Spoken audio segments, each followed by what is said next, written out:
अगर सफलता का मूल मंत्र जानना चाहते हो ना तो इस वीडियो को शुरू से लेकर लास्ट तक देखना।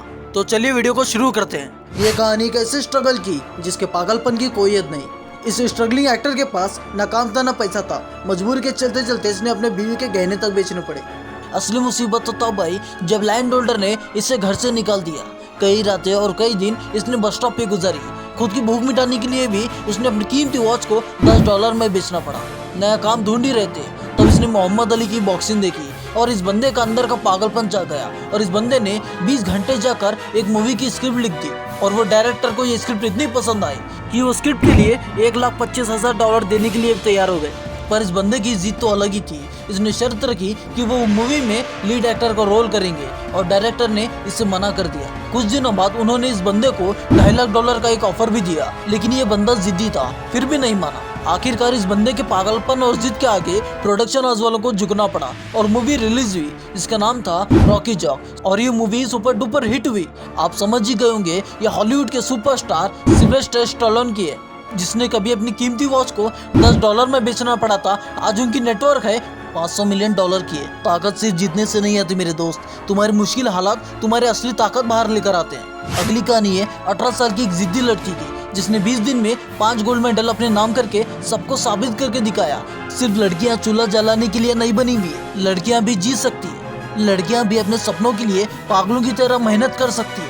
स्ट्रगलिंग के वक्त इस लड़की के पास पहनने के लिए शूज तक नहीं थे। आज वही लड़की आदिदास जैसे बिग ब्रांड की एम्बेसिडर है। सक्सेस इससे ज्यादा क्या हो सकती है। लोग कहते हैं हमारे पास फैसिलिटी नहीं थी इसलिए हम कामयाब नहीं हुए। पर दोस्त, तुम्हारे पास फैसिलिटी की नहीं उस पागलपन की जरूरत है जो हर विनर में है, हर कामयाब बंदे में तुम्हें देखने को मिलेगी। इस पागल लड़की के लिए ना कोई फैसिलिटी थी ना कोई कोच था, बस था तो वो जुनून और वो पागलपन। मुसीबत इनकी जिंदगी में भी आई पर इनका ध्यान मुसीबतों पर नहीं अपने मंजिल पे था। और यही चीज हमें इस लड़की से सीखनी चाहिए। चाहे कितनी भी मुसीबत आए हमें अपनी मंजिल से कभी हटना नहीं चाहिए। जब इस लेवल का पागलपन तुम अपने अंदर लाओगे तो इन पागलों की लिस्ट में अगला नाम तुम्हारा ही होगा। दोस्त, पागलपन इसे कहते हैं जब कोई हकलाने वाला बंदा सिंगर बनने का सपना देखे। ये कहानी एक ऐसे लड़के की है जिसके सपने उसके सच्चाई से कभी मेल नहीं खाते थे। ये कहानी है एड शेरन की, जिनके शेप ऑफ यू और परफेक्ट जैसे कई गाने गए। इस बंदे के हकलाने के चलते इसका बहुत मजाक उड़ाया गया।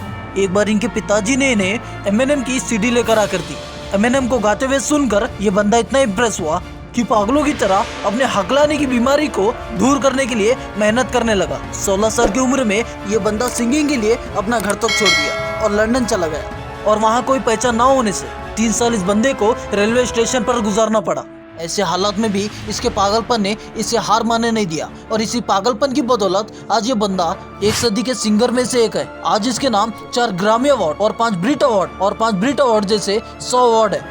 नशा करना है तो ऐसे जिद का करो, ऐसे पागलपन का करो। हमारे देश में लोगों की फ्रीक्वेंसी को देखकर जज किया जाता है और ऐसे ही हिंदी मीडियम में पढ़ने वाले एक बंदे के साथ किया गया जो आज सबसे बड़ी पेमेंट ऐप कंपनी पेटीएम का ओनर है। जी हाँ दोस्त, मैं बात कर रहा हूँ विजय शेखर शर्मा की। इंग्लिश में कमजोर होने की वजह से इन्हें कई जगह प्रॉब्लम आई और अंदर सीखने का जुनून और पागलपन इतना था कि यह बंदा दिन रात लाइब्रेरी में बैठकर इंग्लिश सीखता था। ग्रेजुएशन के बाद इन्होंने 197 नाम की एक कंपनी शुरू कर दी, पर वर्ल्ड ट्रेड सेंटर के अटैक की वजह से इनको काफी ज्यादा नुकसान हुआ। कंपनी बंद करने की नौबत आई, पर इस बंदे ने कई जगह 24% के इंटरेस्ट लेकर मल्टी जॉब्स कर करके कंपनी को जिंदा रखा। इनकी किस्मत जब चमकी तब इनकी कंपनी ने पेटीएम ऐप को लॉन्च कर दिया। बाकी हिस्ट्री सब जानते हैं। आज इनकी वैल्यूएशन $15 मिलियन से भी ज्यादा है और आज इनके investor Ratan Tata, Jack Ma, Warren Buffett है। दोस्तों, ऐसा तब होता है जब कोई अपने सपनों के लिए पागल बन जाता है।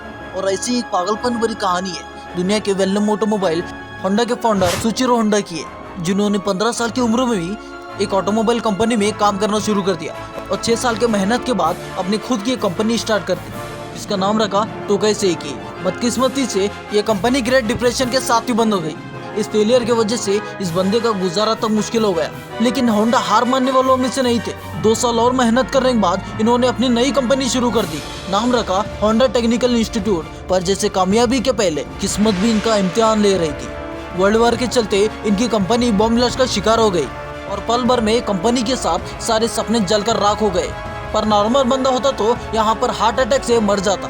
और इतना सब होने के बावजूद भी ये बंदा अपनी मुसीबतों के आगे झुका नहीं। वर्ल्ड वॉर खत्म होने के बाद होंडा ने फिर अपनी कंपनी को स्टार्ट कर दी। फिर इस बार कामयाबी को इनके आगे झुकना पड़ा। होंडा के सक्सेस के बारे में आज बच्चा बच्चा जानता है। दोस्तों, मुसीबत आपको तोड़ेगी ही, पर आपका पागलपन आपके मुसीबतों को। इसीलिए अपने अंदर पागलपन लाओ जो किसी मुसीबत को तुम्हारे सामने टिकने ना दे। अगर आपको ये वीडियो जरा सा भी पसंद आती है तो इस वीडियो को लाइक कर दीजिए और हमारे चैनल को सब्सक्राइब कर लीजिए और नोटिफिकेशन बेल को दबाना मत भूलिएगा, ताकि ऐसी कमाल की वीडियोस मैं आपके लिए लेकर आ सकूं।